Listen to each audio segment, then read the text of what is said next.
Las opiniones y comentarios dados en este espacio son responsabilidad única y exclusiva de quienes las emiten. En ningún caso compromete al Canal TRO.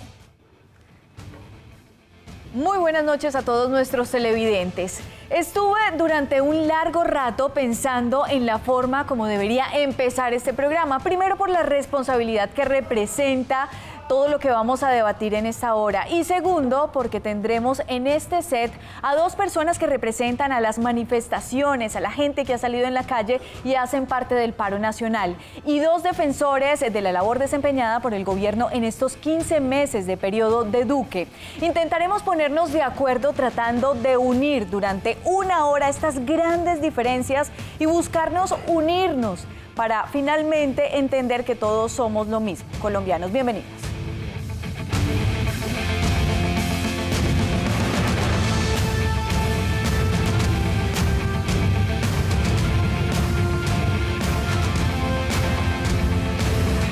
Aquí comienza Golpe de Opinión con María Angélica Marín.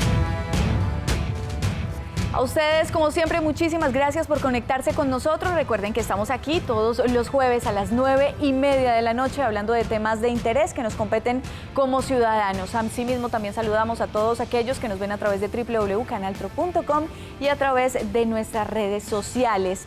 Vamos a presentar a nuestros invitados y vamos a empezar a hablar por las mujeres, las invitadas especiales que tenemos por acá. Paola Silva, abogada de la Universidad Industrial de Santander y actualmente representante de Derechos Humanos Estudiantiles. Gracias por aceptar la invitación, bienvenida. Muchas gracias a usted. Muy bien, también nos acompaña Carlos Parra, abogado, máster en conflicto, también es concejal electo de la ciudad de Bucaramanga. Gracias y bienvenido. Bueno, muchas gracias, Marian. Como siempre, valorando los espacios de opinión que se están abriendo en la ciudad. Muy bien, y también para analizar un poco de todo lo que está pasando actualmente en nuestro país nos acompaña Laureano Tirado, columnista, analista, consultor en temas estratégicos y gestión, hace parte del Centro Democrático y es un hombre de derecha. Bienvenido. Gracias por la invitación, María Angélica. Un saludo especial a todos los televidentes y a mis compañeros de programa. Muy bien. Y finalizamos este panel de invitados con Iván Aguilar, exdiputado de la Asamblea de nuestro departamento. También tiene y es administrador de empresas y nos acompaña. Bienvenido. Bueno, con las buenas noches a los televidentes y a los compañeros de panel. Iba a decir que abogado, pero no. No, administrador. Administrador, muy bien. A ustedes muchísimas gracias por acompañarnos y a ustedes los queremos invitar para que conozcamos un poco acerca del contexto que ya lleva una semana este paro y estamos a la expectativa de qué va a decir el gobierno nacional y qué va a seguir pasando en las calles del país. Veamos. El inconformismo que viven algunos países que conforman el Cono Sur se han venido manifestando estos últimos meses. Ecuador, Bolivia, Chile y Argentina están presentando problemáticas internas que dejan en evidencia el disgusto de sus pueblos ante las políticas, tanto económicas como sociales, de sus gobiernos. Colombia hoy no es la excepción. El pasado 21 de noviembre, las centrales obreras del país, universidades, organizaciones humanitarias y comunidad en general marcharon pacíficamente en contra del gobierno y sus políticas. Sin embargo, existieron algunos episodios que oscurecieron el propósito de estas manifestaciones. El 23 de noviembre, una nueva manifestación dejó un hecho lamentable. Dylan Cruz es herido de gravedad por el SMAT. Hoy, después de su fallecimiento, este joven se convirtió en símbolo de resistencia y paz para miles de colombianos que salen a las calles históricamente a dar voz de protesta. La muerte de Dylan y el paquetazo de Duque convocó una nueva marcha. El 27 de noviembre, a nivel nacional, las calles se convirtieron una vez más en el escenario para pregonar arengas por la muerte del joven estudiante. A esto se suma el hasta ahora fallido diálogo nacional, convocado por el presidente Iván Duque, que no ha dado solución a las peticiones del pueblo. Y es por esto que cabe preguntar si estas manifestaciones lograrán alguna solución a las inconformidades del pueblo colombiano o por el contrario será una guerra interminable entre el pueblo y la policía que al final de cuentas terminan siendo del mismo equipo. Y es un fenómeno lo que está viviendo actualmente Colombia. Es un fenómeno que se debe entender, debemos entender todos los colombianos que se unen en las calles, que se unen con sus ollas a hacer esos sonidos que estremecen a todos los ciudadanos, y lo debe entender también sobre todo el gobierno nacional en ese gran diálogo que se abrió por parte del presidente Iván Duque. Ha sido efectiva la comunicación. Queremos entonces abrir el debate hablando de estas propuestas muy resumidas que las tengo en este papel, que tienen diferentes gremios en el país, solicitudes que le hacen al gobierno nacional, y es una negociación que va a empezar a darse dentro del marco del paro nacional. Vamos a analizar entonces, y la primera pregunta que quiero dirigir a nuestros invitados que hacen parte de todo este apoyo que se le hace al gobierno nacional es: ¿en qué se ha fallado hasta el momento? ¿Por qué la gente está tan inconforme? ¿Cuál es la lectura, por ejemplo, doctor Laureano? María Angélica, difícil resumir en qué se ha fallado. A ver, yo creo 15 que meses. En 15 meses este paro tiene un propósito fundamental, y es un proceso articulado, financiado, sistemático, de un proceso que inició inmediatamente posesionado el presidente Iván Duque. Y iniciemos que el sistema democrático en Colombia es participativo. Y ya la gente tomó una decisión en las urnas y apoyó al presidente Duque, aprobó un programa de gobierno, ya se aprobó el plan de desarrollo, se está implementando el plan de desarrollo. Yo no hablaría de equivocaciones. Algunos sectores del Centro Democrático y algunos analistas creen que el presidente Iván Duque debió haber hecho un corte de cuentas. Pero hay que valorarle que es un presidente moderno, es un presidente que interpreta la realidad del mundo, y no se dedicó a mirar los espejos retrovisores, sino a mirar el panorámico y avanzar. Entonces no hizo el corte de cuentas y no le contó al país que este país venía el presupuesto nacional estallado, que se habían gastado 2 billones de pesos en publicidad e implementación de los acuerdos de La Habana, que yo los denomino los acuerdos de impunidad. Sí, que habían comprado, y voy a utilizar un término muy santanderiano, hasta el nido de la perra. Compraban aplausos, compraban el Congreso, compraron la Corte Suprema, la Corte Constitucional, los medios de comunicación, las ONG, absolutamente todo. Entonces, el presidente Duque llega, rompe ese esquema, y el primer acto de transformación política que no le han valorado al presidente es que se distancia totalmente de la elección del Contralor General de la República, cuando había el antecedente que todos los presidentes, absolutamente todos los presidentes, convocaban a las bancadas y el presidente imponía a un contralor.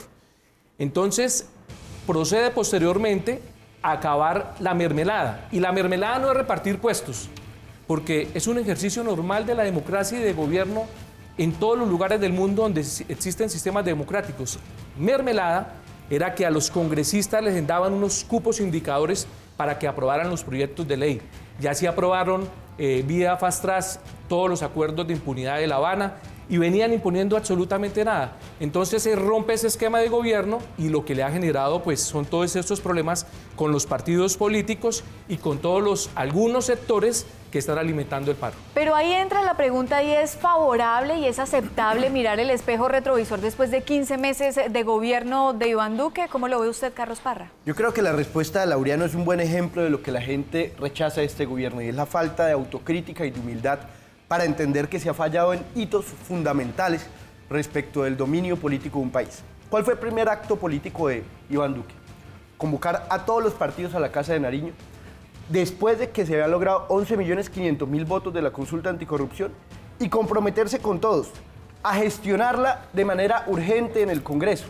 Ese fue el primer acto que generó una esperanza nacional. ¿Por qué? Porque tuvo la humildad de convocar hasta las FARC en su primer acto político. En ese momento todos pensamos que, bueno, el presidente, a pesar de que no se logró la votación de la consulta, puso su palabra en un documento. ¿Y cuál fue el primer incumplimiento? No le puso mensaje de urgencia a los proyectos de la consulta anticorrupción. Pasaron de 7 proyectos, hoy pasó 1, que es la mitad de uno de los puntos, y el resto quedó en veremos. Mucha gente tiene una reclamación contra las instituciones y la confianza que las instituciones le representan.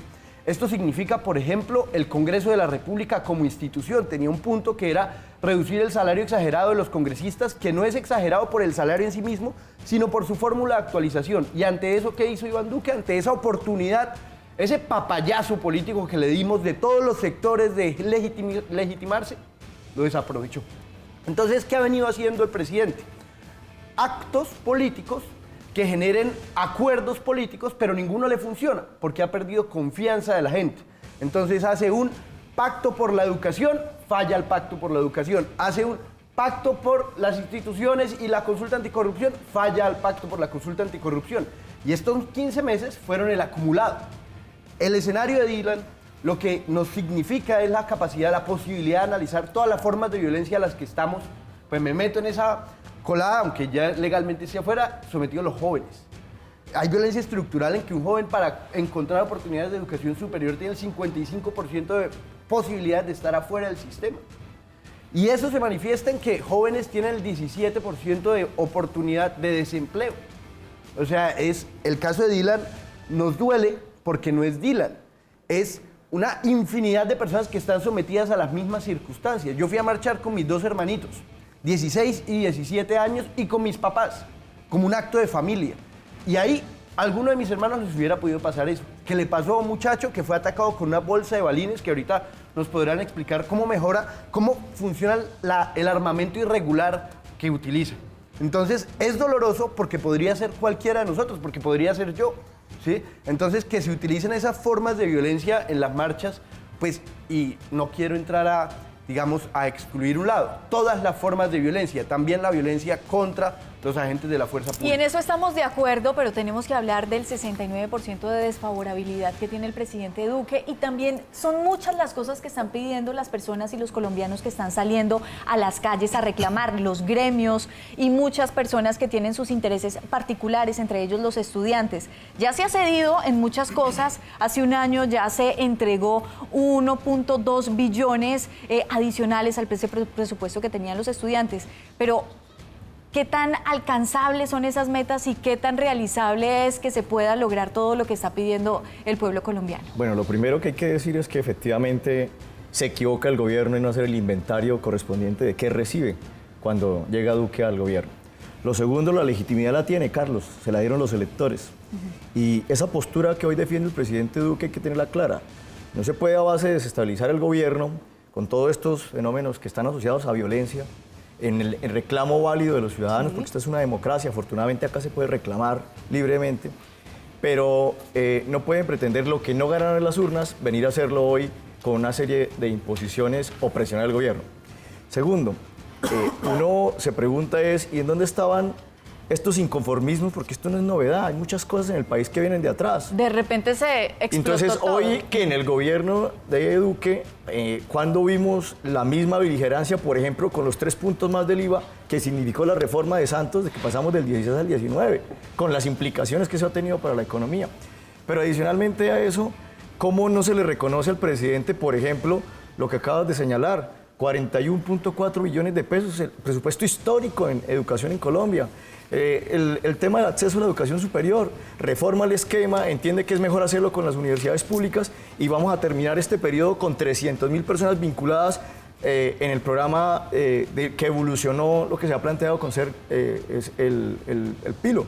Sí, generación Entonces yo lo que veo es que acá lo que ha faltado probablemente es hacerle un reconocimiento a un presidente que no se presta para la corrupción, que renuncia al modo tradicional de comprar el Congreso, sí, y que hoy no se le puede responsabilizar de lo que pasa en el Congreso.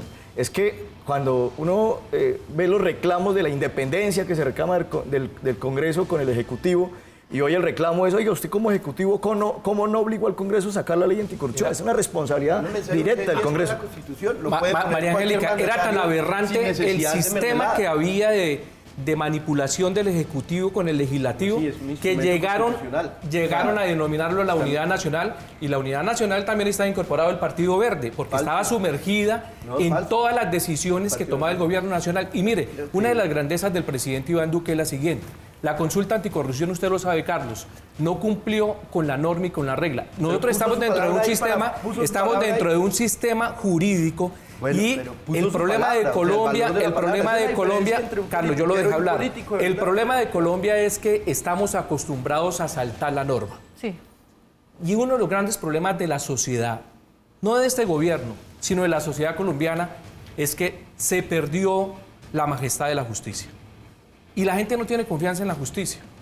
Y entonces convocan un referendo anticorrupción con mentiras, y en varios escenarios públicos, usted sabe que lo controvertimos, no logran el requisito de votos que está incorporado en el ordenamiento jurídico. El presidente Duque convoca a todos los sectores, a todas las fuerzas políticas del país, incluido a Timochenko, ¿sí? Les dice, vamos a hacer trámite y le entrega al Congreso de la República. ¿Usted qué pretendía? ¿Que Iván Duque empezara a repartir mermelada para darle gusto al Partido Verde para que aprobaba eso? Eso es lo que hay que empezar a decirle al país. Era muy fácil. No, el presidente Duque es el presidente de Colombia y él no está aprobando las leyes en el Congreso de la República. Permítame respondérsela. Era muy fácil poner el mensaje constitucional de urgencia que hacía que se pusiera de primero en el orden del día. Era un acto tan fácil, pero de soberbia, que se negó a hacer. Soberbia era no haberlos convocado a la Casa de Nariño en un acto de grandeza. Porque es que el presidente Duque se la ha pasado de grandeza en grandeza y lo que han hecho ellos es... Laureano, es muy fácil. Paola, les voy a pedir una pausa. Paola, ¿no le parece que no es un acto de grandeza convocar a unos sectores que no aprobaron el referendo anticorrupción, le informa al Congreso que hagan trámite, Habla Paola, por favor. Muchas gracias. Acá se ha hablado, digamos, de alguna manera muy cínica, porque también lo ha hecho el gobierno en todas las alocuciones presidenciales, de que se le está cumpliendo a los estudiantes. Si no saben, el acuerdo firmado el 14 de diciembre con los estudiantes y las mesas técnicas que hay, incluidas las de derechos humanos, a las que asistimos como comité, se está incumpliendo. Nosotros hemos pasado más de 100 casos de vulneración de derechos humanos en el marco de la protesta social y al día de hoy el gobierno no nos han dado ni una respuesta sobre ese escenario. Si me permiten, yo puedo terminar la intervención que quería hacer. ¿Cuánto es el presupuesto para educación en el 2019 y cuánto es el presupuesto del 2020? En el 2014 se elevó el presupuesto, pero eso no quiere decir que se le hayan cumplido a los estudiantes. Ni siquiera se ha reconocido la deuda histórica que el Estado tiene con las... Histórica, porque esa deuda viene desde que se creó la Ley 30 del 92, cuando no se tiene en cuenta el aumento de las universidades. Aumenta en el 2019 6 billones de pesos para cumplir ese acuerdo con los rectores, que son los responsables de las administraciones de las universidades. Estamos hablando con los estudiantes, que somos los que vivimos diariamente la déficit en el presupuesto de la educación. Bueno, muy bien, nos vamos a una pausa y al regreso estaremos entonces hablando, dialogando de la forma más cordial y amable, tratando de encontrar un punto de equilibrio, que es el punto que necesitamos todos los colombianos entre estos dos extremos que actualmente tiene el país. Pausa y ya volvemos.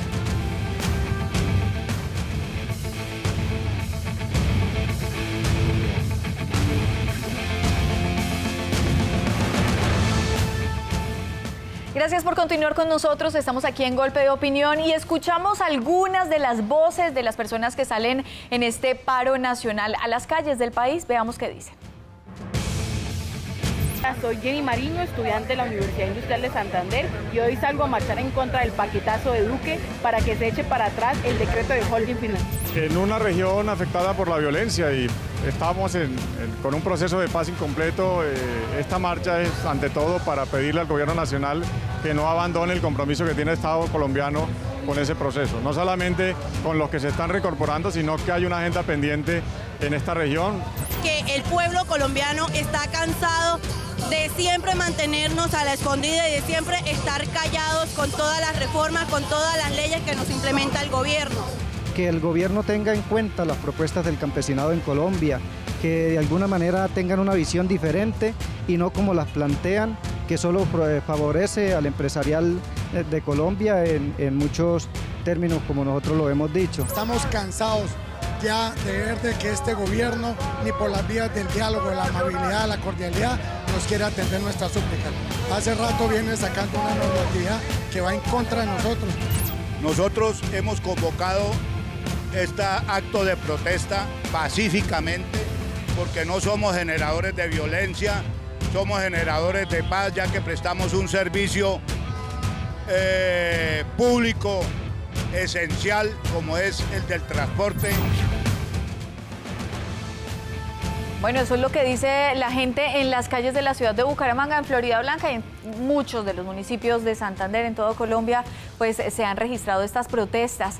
Antes de la pausa estábamos teniendo una discusión, quizá una de las más importantes, y tiene que ver con la educación. El presupuesto asignado del gobierno de Iván Duque a la educación. ¿Se han cumplido los acuerdos a los que se llegaron en el 2018, en diciembre, que se cerró un pacto? ¿Se levantaron ustedes pues de esa mesa un poco tranquilos de esa negociación? ¿Cómo va ese proceso?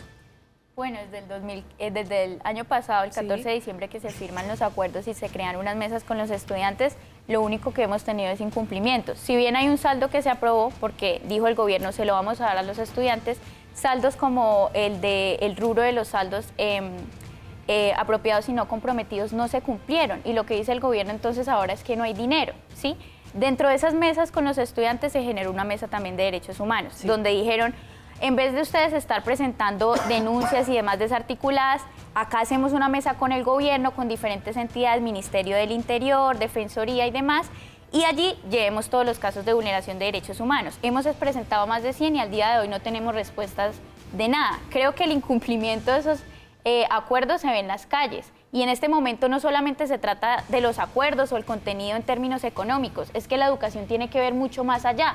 Tiene que ver de la calidad, de la democracia en las universidades, de la no represión al ejercicio de la movilización estudiantil. ¿Cómo es posible que en este momento sea mayor el presupuesto que se le designa al ESMAD, al Escuadrón Móvil Antidisturbios, que mató a un estudiante, a una persona que quería acceder a la educación superior, pero el presupuesto de Colciencia sea menor? Digamos que esos son los debates que se tienen que poner sobre la palestra pública. Además, Paola, obviamente, del paquetazo... Paola, una pregunta. Cuando tú hablas de democracia en las universidades, ¿a qué se refiere? A que la toma de decisiones tenga en cuenta los estamentos universitarios, ¿sí? En este momento, por ejemplo... ¿No tienen autonomía universitaria en materia administrativa, en materia académica, en toma de decisiones? Es que el ejercicio de la autonomía universitaria, como lo vemos los estudiantes y lo hemos dicho desde el movimiento estudiantil pasado y este movimiento estudiantil que se gestó el año pasado, es que la autonomía universitaria no solamente es la que está en la Constitución, que es que las universidades se deben dar a sus directivas. No es solamente eso, es que se creen espacios amplios de debate para que se pueda conocer además, digamos, todas las decisiones que toman esas directivas. Por ejemplo, que la fuerza pública pueda entrar al campus, que esas son decisiones que en este momento están tomando los rectores de las universidades y que vulneran en gran medida y que han vulnerado en gran medida, como en el 2005, cuando el ESMAD mata en un campamento universitario en la Univalle al estudiante Johnny Silva. Que por eso entonces es el Consejo de Estado le dice al ESMAD: ustedes tienen que generar cursos de derechos humanos, pero cursos que en este momento están en el ESMAD, pero que siguen matando. ¿Sí ve la esencia del paro y la esencia de la polarización que se vive? O sea, iniciaron ellos las marchas para solicitarle al gobierno nacional mayor presupuesto para las universidades. El presidente Duque ha cumplido. No ha Para el año cumplido. entrante, el presupuesto nacional va incorporado una inversión de 44.1 billones. Es el primer renglón en Que el sea presupuesto mayor no nacional. quiere decir que haya cumplido. Y yo, mire, y la Universidad Industrial la UIS tiene un gran rector. El doctor Porras es un gran rector. Yo he caminado, la UIS ha hecho unas inversiones de infraestructura, ha transformado la Universidad Industrial de Santander. Sí, entonces, y el pago de profesores, vamos a... y que más estudiantes entren. Nos centramos en el tema presupuestal o avanzamos a unos temas políticos que es de derechos humanos, que ustedes pretenden desbordar el ordenamiento jurídico, transformarlo. Para eso hay unos Desbordar mecanismos, el ordenamiento hay unos no es temas pedir totalmente respeto a la diferentes. vida, Es eso es un importante derecho. hacer unas claridades numéricas. Un ejemplo. Una de las principales reclamaciones de los estudiantes para los televidentes sobre Colciencias, el órgano encargado de la investigación en ciencia y tecnología.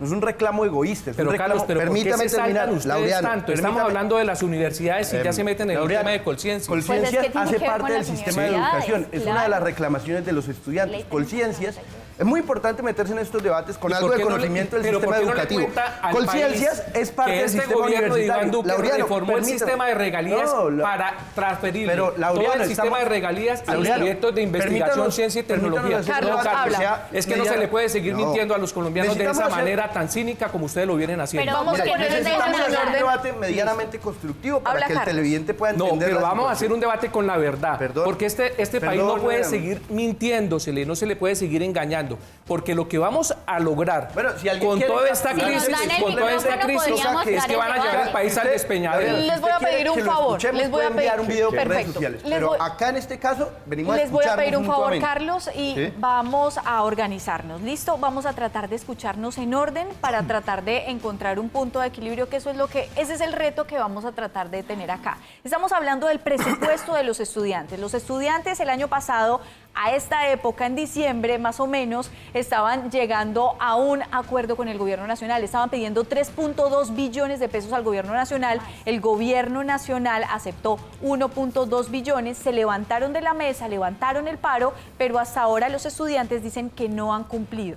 Carlos. Permítame, digamos, hacer un ejemplo que grafique la situación. Sí. El déficit de Colciencias de la entidad encargada de la investigación en ciencia y tecnología era de 300.000 millones de pesos. Sí. A la fecha es de 578.000 millones de pesos. El gobierno no solamente incumplió, sino que avanzó en la brecha de la ciencia e investigación en Colombia. O sea, esta reclamación es una reclamación egoísta de los estudiantes de queremos tener más presupuesto. Colombia tiene unos rezagos en investigación, en ciencia y tecnología que son muy significativos. El reclamo estudiantil no es por ellos, es por el país entero. Entonces, cuando ellos salen a las calles reclamando por el presupuesto de Colciencias, que a la fecha se ha incumplido, salen por todos. En segundo lugar, dentro de las reclamaciones está todos los saldos del Plan Nacional de Desarrollo. Esos saldos, haga de cuenta que ponemos en la mesa y decimos, nos comprometemos a dárselos, y después, no, es que no hay. Esa es, digamos, la forma de abordar la negociación colectiva. Yo creo que este gobierno es muy importante, y lo que pide la gente, si, digamos, englobamos todo, es un cambio de actitud.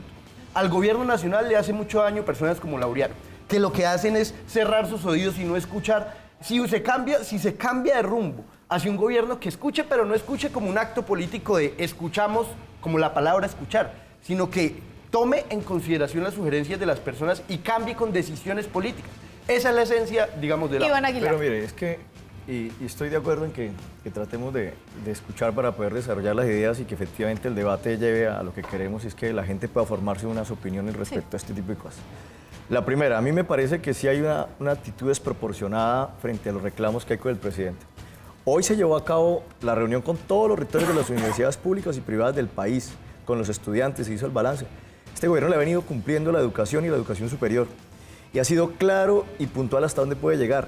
300.000 personas beneficiadas de la generación.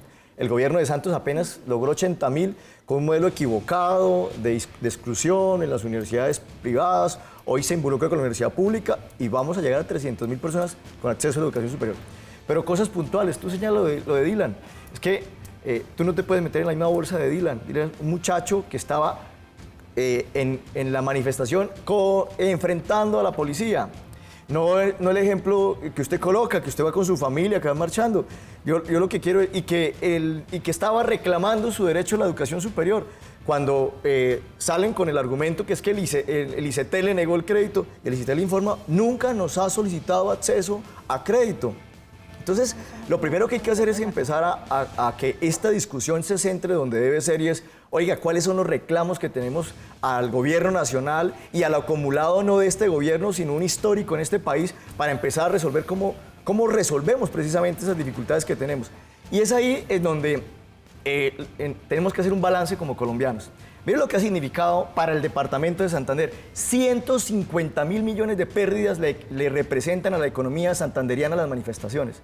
Y eso tiene que ver con todos, indistintamente de nuestra condición política. Entonces, válido reclamar, ya se hizo. Y les tengo que decir, en mi postura, el gobierno tiene que atender porque fue un reclamo de gente decente, que fue un reclamo que la gente salió a caminar, pero que desafortunadamente en ese mismo se mezclaron con este tipo de cosas y desdibuja completamente el reclamo, el derecho constitucional a protestar. Entonces, a mí lo que me parece que hay que hacer es, venga, usted ya se sentó y ya se llamó la atención del gobierno, y el gobierno reconoce la importancia de atender, y por eso el diálogo que ha establecido.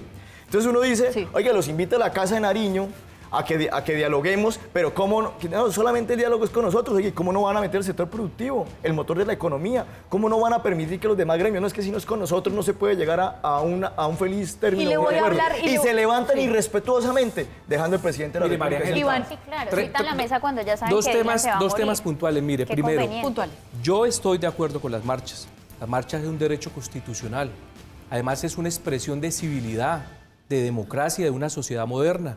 Yo he participado en marchas. Yo participé en la marcha contra las FARC. Participé en la marcha en defensa de la familia cuando el gobierno de Juan Manuel Santos pretendió imponer la educación sexual a los menores de edad a través de la ideología de género. La de Santurbán. Fueron marchas pacíficas, fueron marchas civilizadas. En la cola siempre había un comité para recoger las basuras. Sí. Estas marchas me parece que son válidas. Todo el mundo tiene derecho a expresarle. Y el cacerolazo Pero ¿qué es lo que también, a ver, ¿qué es lo que está sucediendo? Es lo que se está generando en el alma de la marcha y que lo vimos ayer en Bucaramanga. Varios almacenes de la calle 36 saqueados. Y eso se llama delincuencia. Y eso se llama criminalidad. Y las cosas hay que llamarlas por su nombre, Carlos. Y entonces, una familia, un empresario que tardó 15, 20 años gestando un proyecto empresarial para generar empleo, de la noche a la mañana queda en la calle.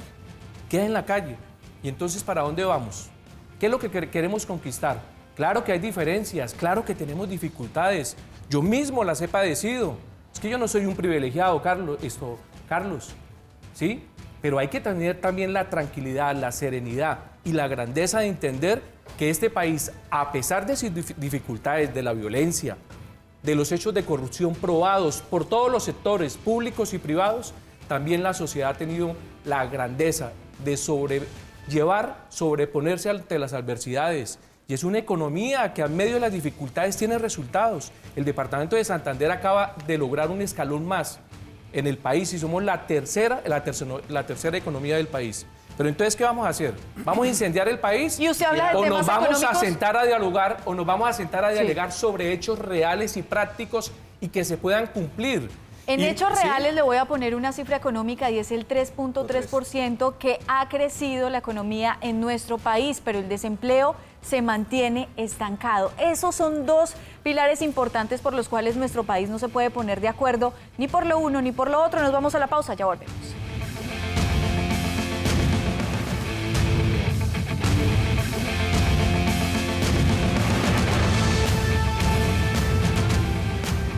Muy bien, gracias por seguir con nosotros. Aquí estamos en Golpe de Opinión. Hoy estamos hablando del paro nacional. Tenemos dos personas que apoyan las marchas, que han representado a los estudiantes, un concejal electo por el Partido Verde a la ciudad de Bucaramanga. Y también tenemos dos personas que están apoyando toda la gestión que está haciendo durante estos 15 meses de periodo del presidente Iván Duque. Todo ese esfuerzo que ha hecho el gobierno nacional por mantener ese plan de desarrollo ambicioso dentro de unas dificultades económicas y dentro de una desfavorabilidad que no es muy alentadora para el presidente.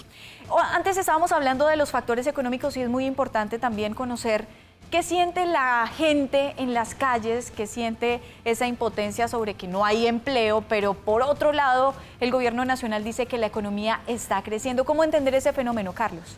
Bueno, quisiera antes referirme a una opinión que se puso sobre la mesa en el anterior segmento. Hay un fenómeno muy usual de invertir la culpa cuando se victimiza a un sujeto.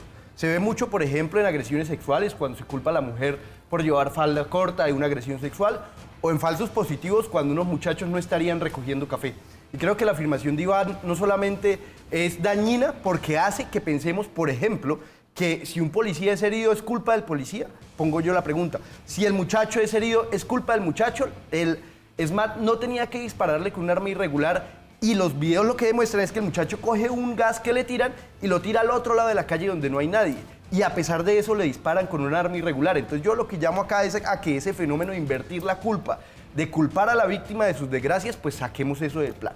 En materia de economía hay que analizar algo muy importante. Primero, un crecimiento del 3.3, en palabras de Marta Lucía Ramírez, la vicepresidenta, es un crecimiento... Delegada de las conversaciones del gobierno nacional con los así gremios. lo calificó, un crecimiento similar en el periodo de Santos. Pero además tenemos que entender cuáles son los sectores que jalonan este crecimiento. El sector financiero y el sector minero. Pero el resto de sectores, el sector industrial está a la cola. Y el sector industrial es el proveedor de empleos. Entonces tenemos que entender cuáles son las prioridades también por sector de nuestro gobierno, porque las cifras globales engañan. Hay un desempleo de 9.1, pero si usted tiene entre 20 y 30 años, hay un desempleo del 17%. Pero además, las posibilidades de empleo digno, porque una cosa es ocupación, son dentro de ese 17% del 50%.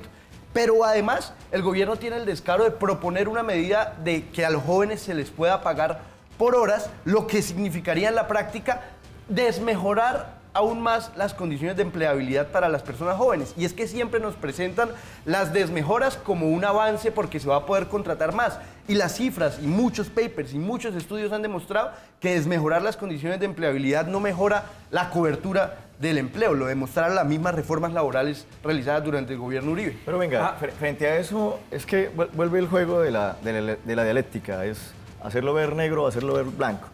Yo lo que pienso es que acá hay que hacerle un reconocimiento a cosas tangibles de este gobierno. En 25 años no había crecido tanto, aumentado el salario mínimo en Colombia como se hizo en este gobierno, con un crecimiento efectivo del 2.7.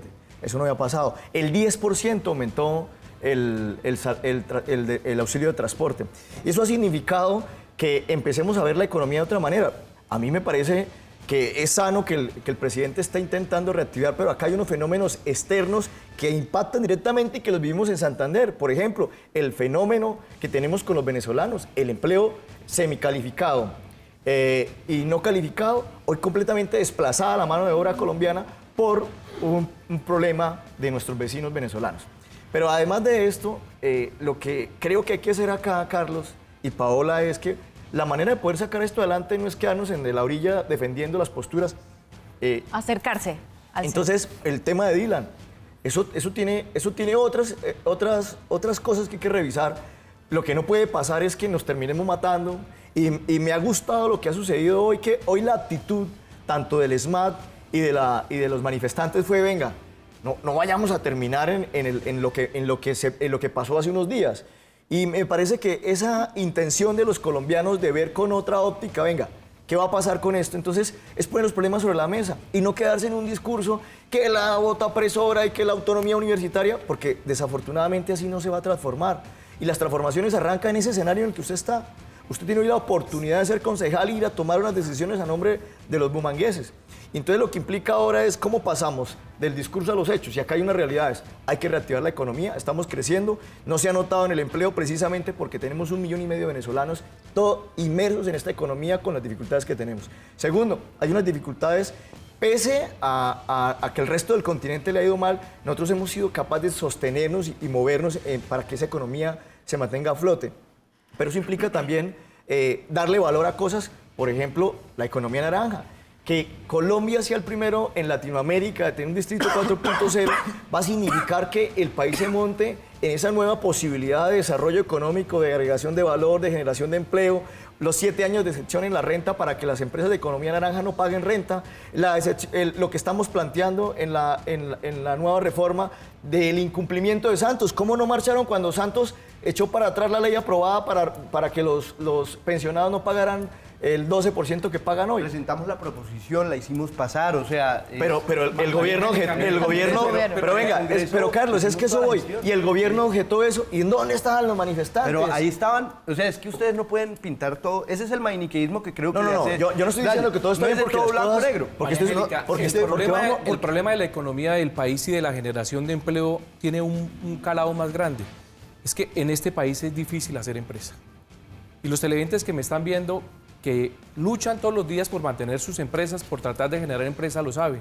La carga tributaria es muy fuerte. Positiva. Eso es una locura. Entonces, cuando los gremios hacen una propuesta, es que mire dónde vienen las mentiras. La propuesta fue la siguiente, Carlos. Era un salario diferencial para los jóvenes que estén estudiando y que puedan alternar en los estudios con el trabajo. Y entonces ya ellos lo convirtieron que era un salario por horas diferencial para todos los jóvenes. Ahí mienten.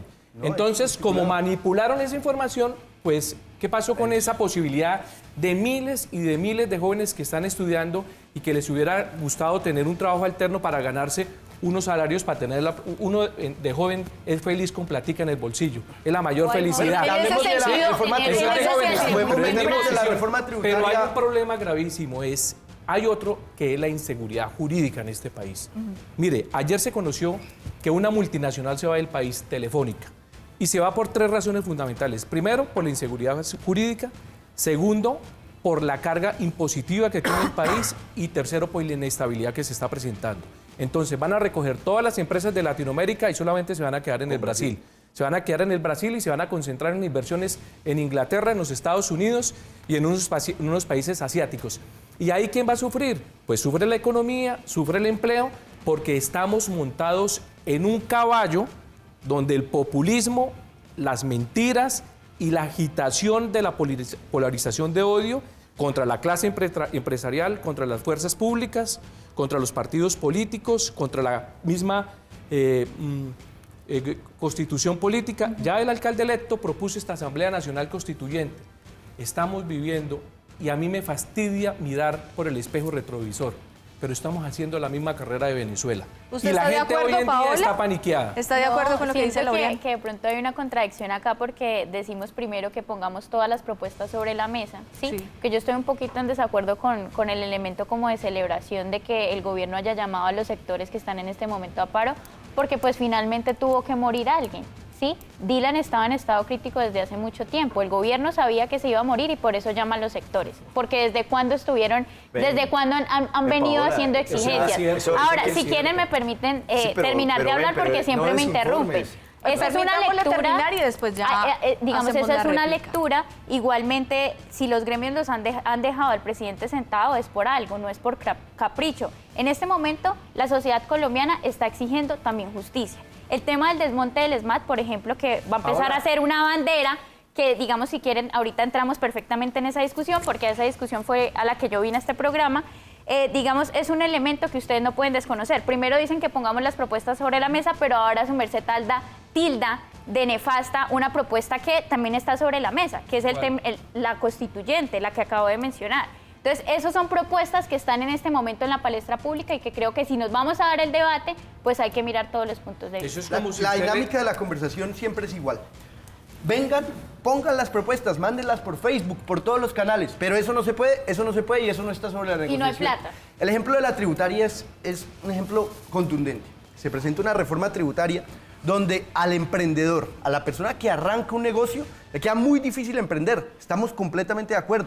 Pero hay 14 ¡Qué bien! ¿Están de acuerdo billones, en algo? ¡Qué muy maravilla! bien, No, y pero hay muchas cosas, 14 billones de Carlos, pesos. en muchas cosas estamos de acuerdo, usted lo sabe. Hay 14 billones de pesos de exenciones tributarias. Sí. 14 billones de pesos de exenciones tributarias. Lo que propuso el presidente de 3 días exentos de IVA, ¿saben cuánto le cuesta al país? 2 billones de pesos. ¿Sí? Y lo que están regalando vía exenciones tributarias que se dan a dedo, yo lo estudié, yo hice parte de esas comisiones en el Congreso de la República. Los pilotos llegaban, hacían lobby, con ese lobby tenían una exención tributaria durante el gobierno Santos, igual se hace durante este gobierno. Entonces, eso es lo que le clava la mano en el bolsillo al pequeño emprendedor que quiere arrancar un negocio, pero como no es una gran minera, como en el caso de las exenciones en el sector minero, entonces no puede arrancar. A Santos le hicieron protestas, pero nada como esto que se está presentando. Quiero hacerle una pregunta respetuosa a Paula. Cuando hablas de cuando tú hablas de justicia, ¿a qué clase de justicia se refiere? Tú hablaste que están exigiendo justicia. ¿Qué a la clase justicia de justicia social, claro, la justicia social que involucra una serie de garantías para la supervivencia digna de las personas. Digamos que esa es la justicia social que la gente está reclamando en las calles. Pero mire, para ir al tema práctico Iván, de lo que está pasando. No, ¿cuál es su punto? cierro. ¿Cuál es el punto? Ya, a ver, mire. Yo hace poco escribí en un trino y se me vino mucha gente encima que dice, en el mundo nunca ha habido igualdad, no hay igualdad, ni nunca habrá igualdad.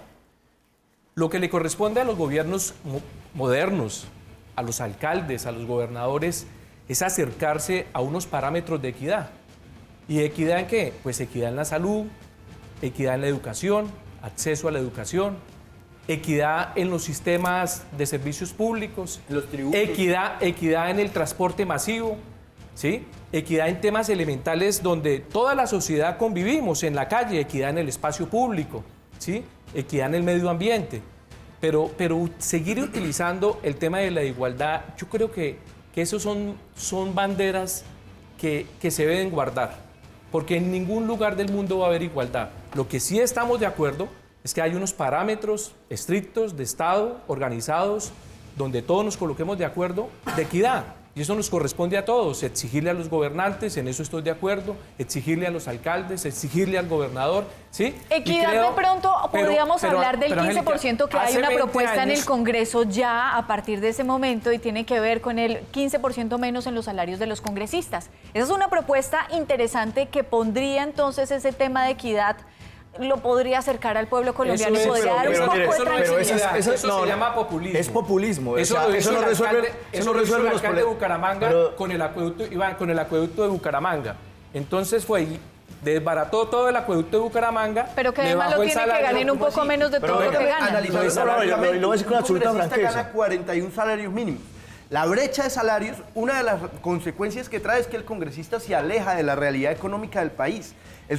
Eso es, digamos, lo han comprobado distintos estudios en donde usted tiene un congresista que económicamente no vive las preocupaciones de la gente para la que legisla.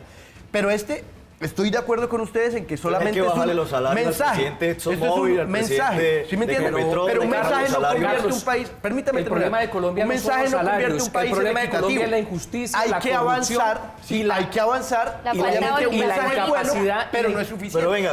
Carlos, permítame. Para mí los tres problemas de Colombia graves son la capacidad del Estado en administrar justicia. Segundo, la corrupción.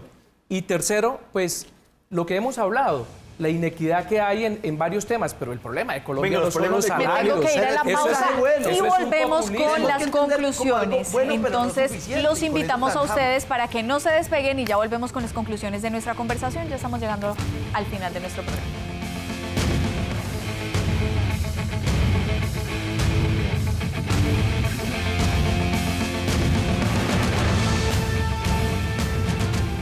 Ya casi llegamos a un acuerdo entre los cuatro, aquí hablando del paro nacional, 2 personas a favor del paro y 2 personas también a favor de las políticas que ha implementado el gobierno nacional y las decisiones que ha tomado en los últimos días. Un tema importante tiene que ver con el SMAT, cómo se ha comportado el SMAT dentro de todo este paro nacional y qué es lo que están exigiendo ustedes con respecto a esto. Bueno, creo que la exigencia, por lo menos del movimiento estudiantil sobre el desmonte del SMAT, viene desde hace muchos años. Se han hecho debates de control político en el Congreso, se han hecho audiencias públicas sobre el tema del SMAT y lo que queda es que en este momento el SMAT ha sido, el SMAT y también la fuerza pública. Se centra en el SMAT porque ha sido el que mayor saldos de vidas ha generado, pero la fuerza pública también ha cometido vulneraciones de derechos humanos que se han, digamos, denunciado desde que en el 99 en el gobierno de Andrés Pastrana y posteriormente en el gobierno de Álvaro Uribe Vélez en el 2007 se formaliza, digamos, el Escuadrón Móvil Antidisturbios. Tal vez acá la centralidad del debate que han dado los medios gira en torno a los escenarios de vandalismo, de las movilizaciones y demás, pero lo que decimos nosotros es que hay unos protocolos, ¿sí?, de cómo debe actuar la fuerza pública y el Escuadrón Móvil Antidisturbios. Desde el 2017, la sección tercera del Consejo de Estado le dijo al SMAT, por el caso de Johnny Silva, estudiante de la Universidad del Valle, le dijo, ustedes tienen que hacer cursos de derechos humanos, ¿sí?, para poder utilizar determinadas armas y demás.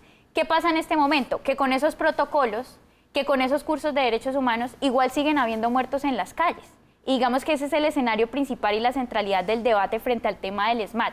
Es un escuadrón que se creó de manera transitoria para, digamos, mirar o tratar una coyuntura, pero que en este momento han pasado 20 años desde ese gobierno y tenemos todavía el SMAT, siguen habiendo estudiantes muertos. En este momento, además de las muertes, que digamos los saldos en vida son lo que muestran los medios, hay 8 personas que han perdido sus ojos en estas movilizaciones del año 2019. Y hay que hablar de las municiones tan extrañas que se han encontrado dentro de todo este proceso de las... No entendemos muchos de los ciudadanos de qué se trata todo esto. Muchas personas en sus casas sienten temor desde el punto de vista de derechos humanos muy contextualizado, por favor. Bueno, no, por ejemplo, el SMAT lo que está usando en este momento son unas armas que se denominan recalzadas, ¿sí?, que no son las armas convencionales, no son los gases, o sea, los gases sí han matado gente, pero no son los gases los que en este momento... ¿Son municiones ilegales? No son municiones ilegales, pero digamos que ese es el debate, o sea, abramos el debate democrático para hablar cuáles serían esas municiones, qué ejercicio o qué ha cumplido el SMAT en Colombia, cuáles son las funciones del SMAT. simplemente permitir que multinacionales entren al territorio, simplemente guardar intereses particulares, simplemente reprimir la protesta. ¿Por qué no nos preguntamos como ciudadanos por qué en este momento no hay una ley estatutaria de protesta social en Colombia? ¿Por qué el derecho a la protesta, que es un conjunto de derechos fundamentales de movilidad, expresión, oposición, salir a las calles, expresarme? ¿Por qué no hay una ley estatutaria de protesta social, pero se sigue asignando Paola, dinero al ESMAD para que reprima la movilización? Pero hay cosas elementales de lo que estamos hablando, y es que tú hablas, ¿el ESMAD para qué? Es que resulta que precisamente es para evitar cuando se vulneran los derechos de los demás. Entonces es válido el derecho a protestar, pero usted no puede con su protesta alterar el derecho a la movilidad de los demás. Antes del 99 también habían protestas. Entonces, no pero existía déjame, ESMAD. yo te dejé hablar. Sí. Entonces, hoy la discusión no puede ser, venga, hay que acabar el ESMAD, porque nosotros también tenemos un saldo alto, 300 policías heridos en este ciclo de manifestaciones. Entonces es un tema tanto de allá y de acá, porque allá y acá somos colombianos, allá y acá válidos los reclamos. Lo que no se puede permitir y que debería ser un primer acuerdo en función de la protesta es, oiga, no permitemos el vandalismo. Mire los escenarios, lo que presenciamos, por ejemplo, en Medellín, que se resultó interesante. Sí. La gente con los emojis, cuando el tipo iba a pintar, diciendo, venga, no pinte, oiga, venga, no pelee, venga, no le pegue al policía. Eso ya pasa hoy en día. Entonces, eso está pasando, pero pese a eso, no se puede venir a desvirtuar los temas, porque la función del ESMAD es evitar que haya estos desmanes que hoy se presenciaron en la ciudad. Me quedan 3 minutos para las conclusiones, Laureano. El ESMAD es la fachada para seguir desacreditando y acabando a las fuerzas públicas moralmente.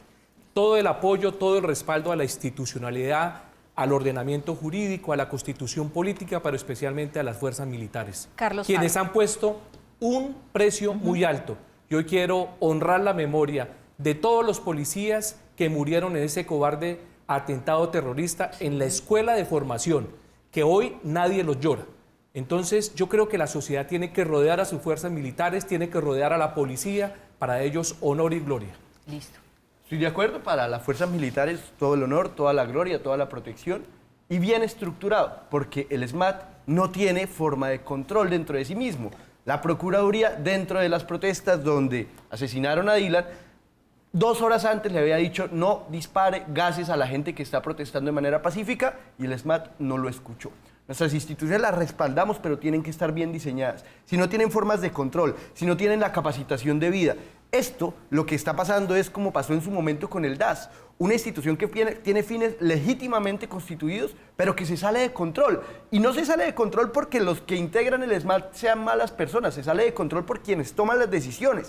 Hay alguien que tenemos que tener acá claro, y es el civil que toma las decisiones en la estructura militar, es decir, los secretarios de seguridad, los ministros de defensa, esas son personas claves. Y esos civiles son los que ordenan dispersar la marcha, así sea pacífica, por razones políticas. Ya tendremos la oportunidad, ponerle control. En el 2020 de ver los debates de él contra el alcalde Cárdenas, cuando empiecen las marchas y al alcalde Cárdenas le toque imponer la movilización del ESMAD. Y estará ahí para decir qué cosas están mal, porque que sean afines de los mismos partidos, pues no indica que no tengan sus desacuerdos, y eso es importante también tenerlo en cuenta. Nos vamos. Para finalizar, mire, es muy importante entender lo que está pasando. Este es un gobierno que se ha comprometido con erradicar la mermelada. 3 billones de pesos nos ahorramos en funcionamiento, probados. Segundo, no está comprando el Congreso. Tercero, tiene la disposición al diálogo. Yo creo que vale la pena recordar a Álvaro Gómez y pensar en ponernos de acuerdo en lo fundamental. Acá hay unos temas fundamentales que como colombianos hoy están dadas las condiciones para poder dialogar, pero no se puede proponer o buscar las soluciones en medio de este escenario complejo, con la economía maltratada, con la movilidad obstruida, con un escenario que termina damnificando a todos en un conjunto, independientemente de la postura política. Muy bien, a ustedes muchísimas gracias, de verdad nos quedan muchísimos temas por hablar. No podemos llegar a un acuerdo sin conocer todo de fondo y sin analizar la crisis económica que vive el país y cuáles son las necesidades que vive el pueblo colombiano. A ustedes muchísimas gracias por preferirnos como su mejor opción en información, y nos vemos el próximo jueves a las 9:30 de la noche.